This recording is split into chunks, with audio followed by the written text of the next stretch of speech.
Nicole Burette, bonjour. Bonjour. Avant de nous entretenir de votre livre, pourriez-vous vous présenter succinctement? Donc, je m'appelle Nicole Burette, je suis journaliste et j'ai travaillé à la Libre Belgique, puis chez Femmes d'aujourd'hui. Et à la Libre, j'étais essentiellement au service Belgique. Je m'occupais de transport, de politique, etc. Vous publiez un nouveau livre en français intitulé Voor het Nederlands druk 1, en lettres grasses, avec en caractère plus petit, pour le français tapez 2. Pourquoi avoir choisi ce titre et pourquoi cette différence de typographie? Ce titre s'est imposé à moi parce que je trouve qu'il est représentatif d'une grosse tendance, sur toutes les centrales téléphoniques, etc. Il y a un certain temps, enfin il y a quelques années, occasionnellement on avait pour le français tapé 1, ou bien alors en alternance Voor het Nederlands druk 1. Et de plus en plus c'est toujours Voor het Nederlands druk 1. Et on retrouve ça sur les ingrédients des aliments, sur les notices de médicaments et tout ça. D'office, le néerlandais vient en première position. Il était représentatif de ce que je voulais exprimer. Qu'est-ce qui vous a incité à écrire ce livre? Quel a été l'élément déclencheur finalement de la rédaction de ce livre? C'est un ressenti constat que j'ai en moi depuis quand même assez longtemps, depuis bien 5 ans. Je ne suis pas du tout anti-flamande, mais je trouve qu'il y a vraiment une évolution dans la présence flamande en Belgique et dans la domination flamande, qui je trouve devient surdimensionnée, voire écrasante.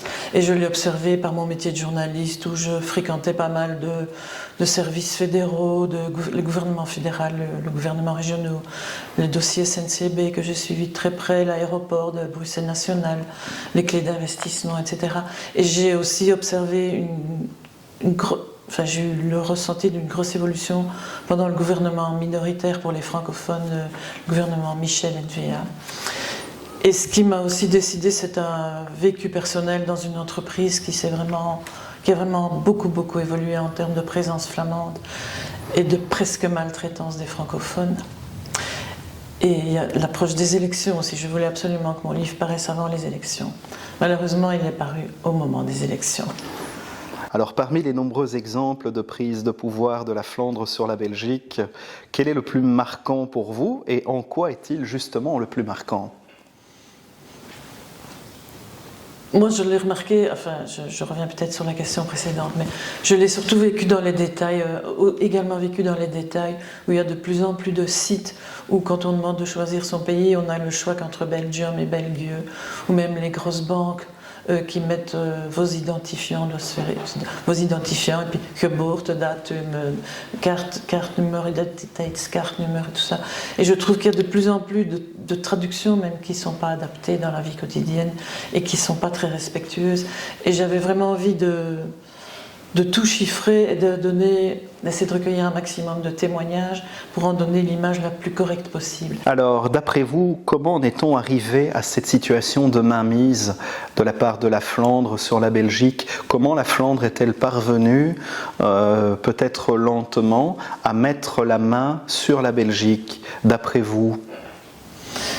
Mais la mainmise de la Flandre sur la Belgique, je pense que le phénomène n'est pas nouveau. On parlait déjà des TCVP dans les années 60.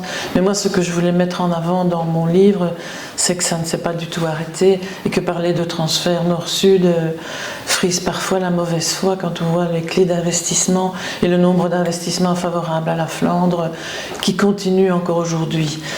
Mais la mainmise de la Flandre, je pense que l'historique de la mainmise, bon, il est long, mais je crois quand même qu'il y a une forte dominance, malgré les apparences des néerlandophones au gouvernement fédéral et dans les leviers fédéraux, et que sous une apparence, par exemple, de parité ministérielle, il y a 6 ministres francophones, il y avait 6 ministres néerlandophones plus le Premier ministre, mais c'est plus les secrétaires d'État, ça c'était une chose, mais les Flamands ont toujours eu les ministères, ils avaient le secrétariat d'État en plus, et en plus, la plupart des grosses décisions se négocient en cairn, et là quand on prenait le Premier ministre et les vice-premiers ministres, c'était vraiment une grosse dominance flamande.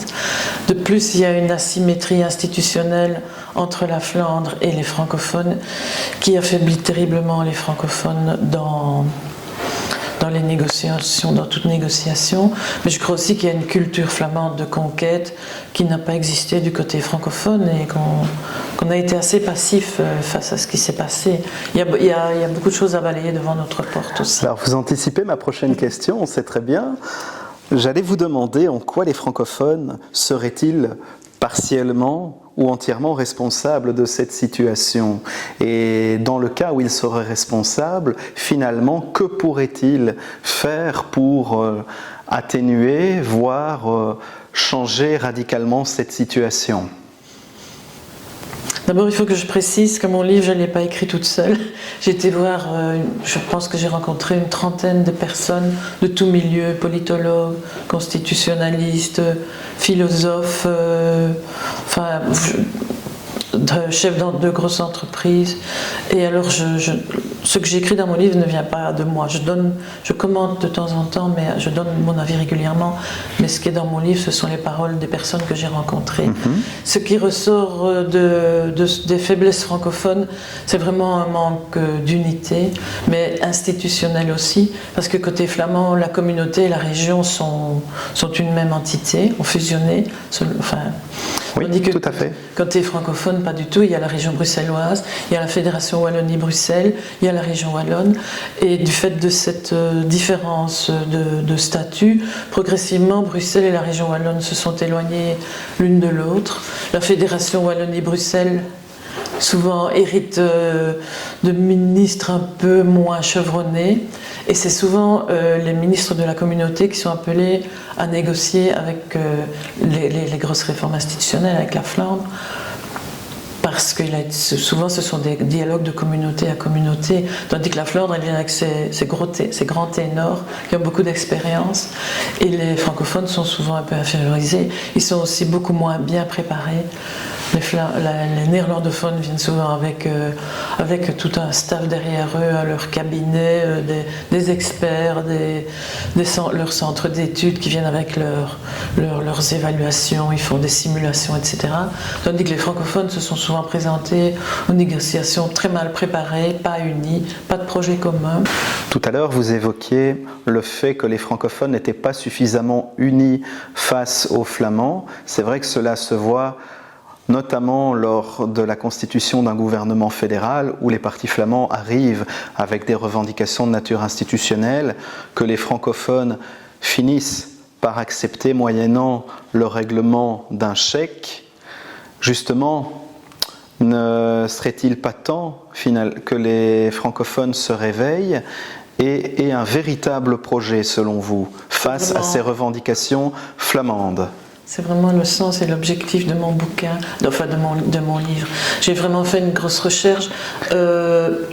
Mon but, c'était déjà un peu de démystifier ce gros mythe, ce discours des transferts nord-sud qui affaiblit énormément les francophones. Ça, c'est du côté flamand. Mais du côté francophone, c'est vrai qu'il n'y a pas assez de réunions, de conception de projets. Tandis que du côté flamand, ça fait des dizaines d'années qu'ils préparent vraiment un projet pour la Flandre, mais tout milieu confondu, milieu académique, milieu politique, milieu économique, même la presse qui suit. Tandis que côté francophone, je pense qu'il y a quelque chose qui nous a un peu échappé et qu'on manque totalement de préparation entre francophones, entre bruxellois et entre wallons, et qu'on doit vraiment se réveiller et préparer d'urgence, se motiver pour construire un projet pour l'espace francophone.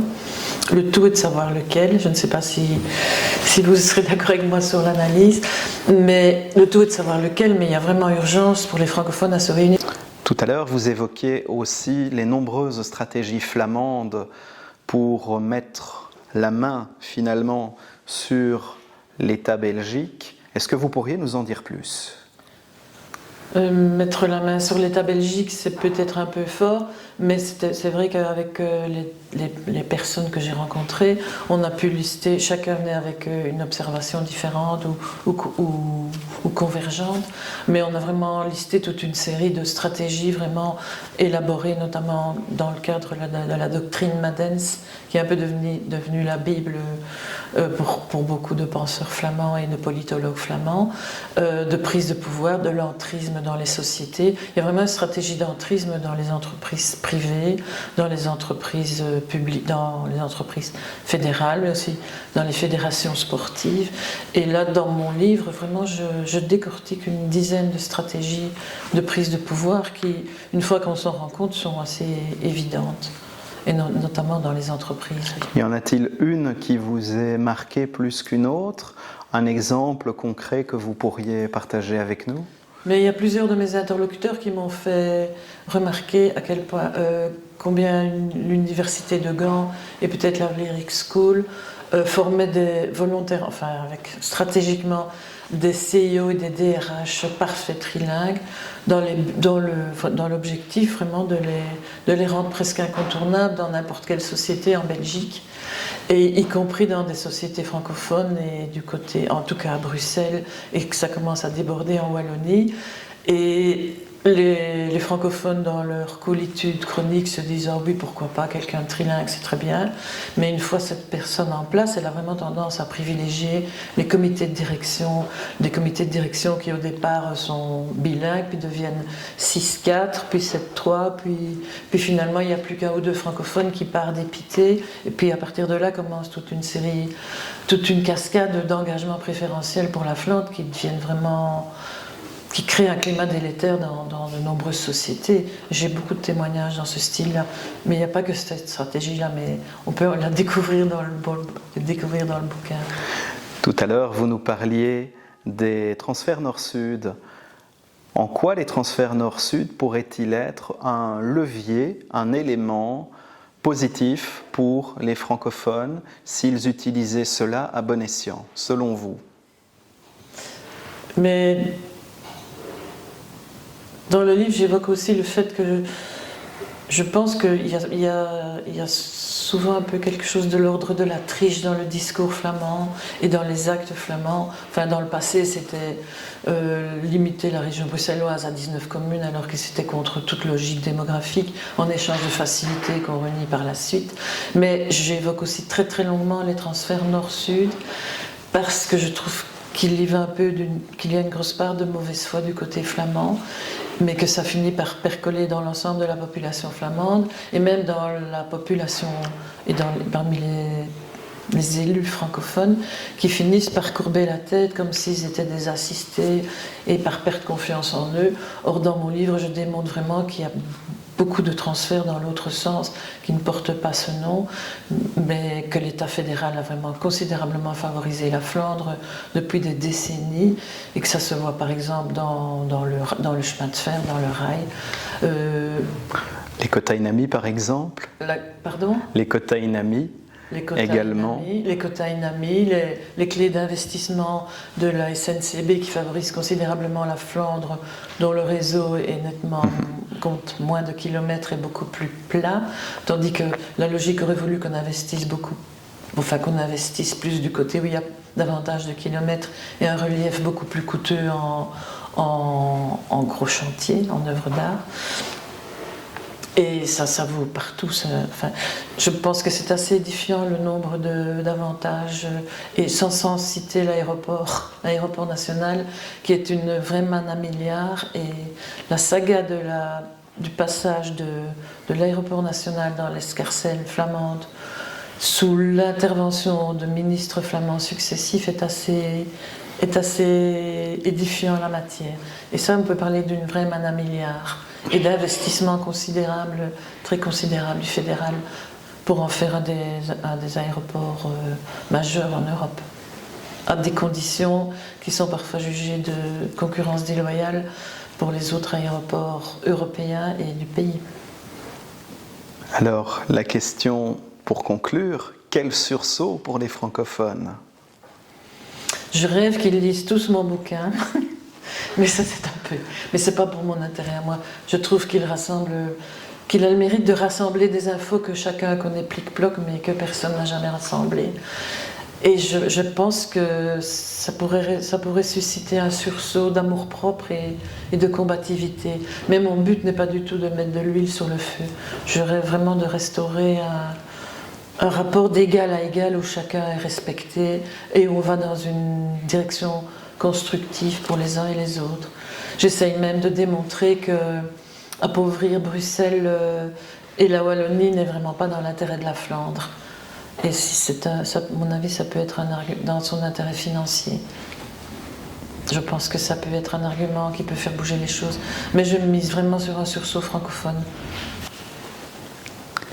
Madame Burette, merci pour cet entretien. Merci.